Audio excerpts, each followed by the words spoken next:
देवी माता का पचरा गीत। कौन मैया गोरी बड़ी, कौन मैया करिया हो, कौने मैया ना बड़ी आंगिया पातरी हो, कौने मैया ना बड़ी आंगिया के पातर हो, कवानिया मैया ना।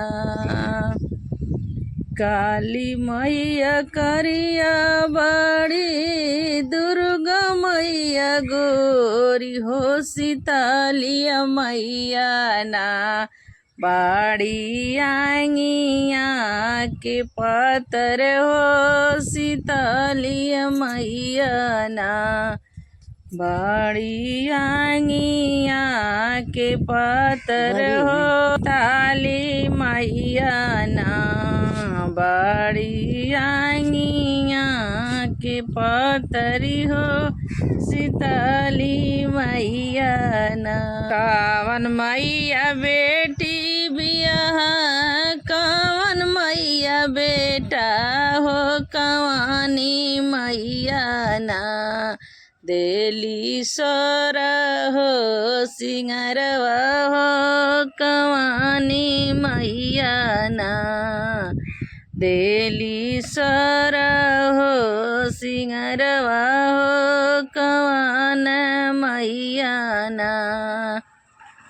कवन मैया बेटी बियाह, कवन मैया बेटा हो, कवाने मैया ना देली सोरा हो, सिंगरवा हो, कवान मैया ना देली सोरा हो, सिंगरवा हो, कवानी मैया ना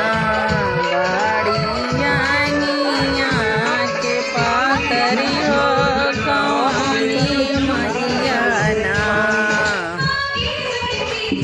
कौन मैया काली मैया कहाती चढ़े, कौन मैया सिरवा, कौन मैया ना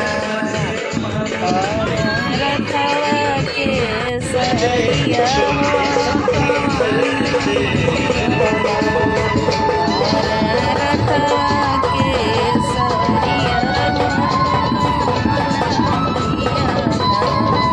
काली मैया हाथी चढ़े।